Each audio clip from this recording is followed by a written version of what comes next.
사연방입니다. 오늘의 이야기 들려드릴게요. 저는 올해 32, 교직에 몸 담고 있는 평범한 여자입니다. 고등학교 2학년 때 아버지가 집을 나갔고 그 뒤로 엄마와 단둘이 살아왔습니다.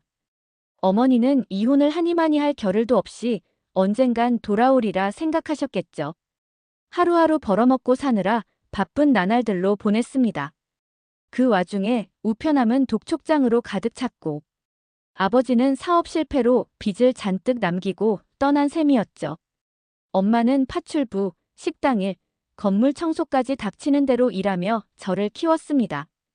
어릴 땐 아빠를 많이 원망했지만 이젠 그냥 없는 사람처럼 생각하며 살았습니다. 그러던 어느 날 그 아버지라는 사람이 돌아왔습니다. 수연아, 아빠다. 문 앞에 선 그 사람은 예전과는 많이 달라져 있었습니다. 주름진 얼굴에 말끔한 정장을 입고 고급 차까지 몰고 왔죠. 네, 아빠라뇨. 아빠가 지금에서야 여유가 좀 생겼어. 엄마랑 널 힘들게 한 거 사과하고 싶다. 우린 아저씨 없이도 잘 살았어요. 돌아가세요. 죽었다 생각하고 여태 살았고 당신 없이도 잘 살아왔으니까요. 당황했지만 그간의 서러움이 섞여 북받치는 감정을 애써 외면한 채 저는 단칼에 잘랐고 엄마 역시 그를 차갑게 대했습니다. 그런데 다음 날 아침 엄마가 사라졌습니다. 집엔 신발도 가방도 그대로 있었고 단지 핸드폰만 사라졌죠. 혹시나 전화를 받지는 않을까? 밤새 연락을 아무리 해봐도 답장이 없어서 배터리가 나가지는 않을까? 발만 동동 구르다 48시간이 되자마자 바로 경찰에 실종 신고부터 했습니다. 어머니의 생사가 무척이나 걱정되던 그때. 수연아, 나는 괜찮다. 아빠랑 잠시 여행 중이야. 걱정 말고 일해. 이건 엄마가 쓰는 말투가 아니었어요. 너무 딱딱했고 마침표까지 찍은 문장이라니. 저는 본능적으로 이상하다고 느꼈습니다. 핸드폰이 켜지길 간절히 바라고 있던 그때. 경찰에 연락을 받고 집 근처 CCTV를 함께 확인하던 중 알게 된 모습은 충격적이었습니다. 엄마가 다름 아닌 아버지 차에 타는 장면이 찍혀 있었던 겁니다. 검은색 세단. 번호는 외우지 못하지만 얼핏 그 차 같았습니다. 엄마가 그 사람을 다시 만난다고. 도대체 왜? 사건은 형사과로 넘어가고 시간만 속절없이 흘렀습니다. 저는 눈물로 밤을 지새는 날이 많아졌습니다. 하지만 계속 결근할 수 없어 어쩔 수 없이 출근을 하던 시간이 많아졌습니다. 그러던 어느 날, 형사를 통해 통화 내역과 계좌 거래 내역을 함께 확인했습니다. 그 안에는 10억 원이 입금되어 있었습니다. 보낸 사람은 어떤 부동산 중개인.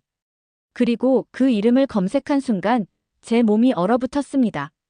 그 이름은 바로 아빠와 동업하던 사람의 이름이었습니다. 바로 김병철. 우편함에 무수히 꽂혀있던 독촉장에 적힌 이름들 중 가장 많은 이름이어서 기억을 할 수밖에 없었죠. 단순한 재회가 아니었습니다. 확실히 알 수는 없지만 뭔가 아주 큰 일이 벌어지고 있다는 확신이 들었습니다. 저는 바로 변호사인 친구의 아버지께 도움을 요청했고 아빠의 현재 사업장 주소, 법인 소유명에 심지어 최근 거래 내역까지 추적했습니다.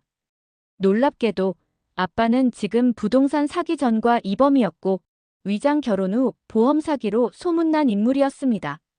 즉, 엄마 명의로 가입된 생명보험에 대해 사고사 발생 조건 하에 보험금을 미리 매입하는 형태의 검은 계약이 진행된 것이었어요.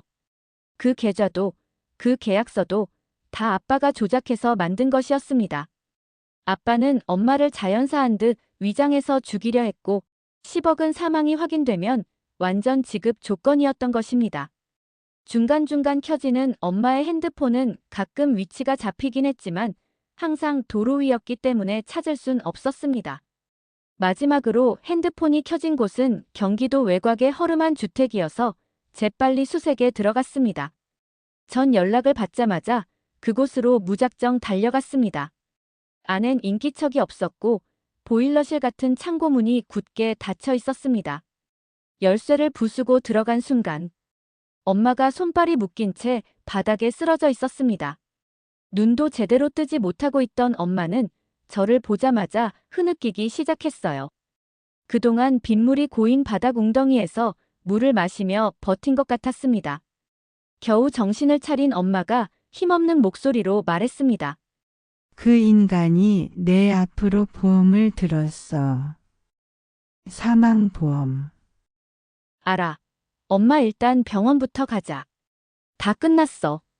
엄마는 굶어 죽게 만들려고 가둬둔 셈이었고 나이대가 비슷한 모르는 노숙자 여성을 데려다 사망 처리를 한 것이었죠. 아빠는 엄마를 정말 죽이려 했던 겁니다. 정말 소름 끼치는 인간이었습니다. 형사와 수사대는 그 건물을 샅샅이 수색했고 현장에서 보험 서류, 수면제, 결박도구까지 모두 확보됐습니다. 그리고 그날 밤 아빠는 체포됐습니다. 현장에서 그는 이런 말을 했다고 합니다. 급하게 돈이 필요했습니다. 돈. 그놈의 돈이 뭔지 외면하고 갔던 가족들인데 다시 찾아와 2번 죽이게끔 만들다니요. 어머니가 당할 뻔한 것도 충격이었지만 나중에 제가 당했을지도 모른다고 생각하니 정말 무서웠습니다. 아무것도 모르고 아버지를 핏줄이라고 받아들였다면 저는 정말 어떤 해를 입었을지.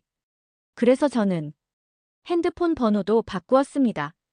법적으로도 엮이지 않기 위해 모든 서류를 검토하고 정리했어요. 상처를 준 사람이 돌아온다면 절대 2번째 기회를 주지 말아야 한다는 걸 배웠습니다. 그리고 그 사람이 감옥에서 쓴 편지를 받았을 때 저는 뜯지도 않고 쓰레기 봉투에 버렸습니다. 읽을 가치도 없었어요. 앞으로 엄마랑 남은 시간을 조용히 보내고 싶어요. 여기까지 사연방이었습니다.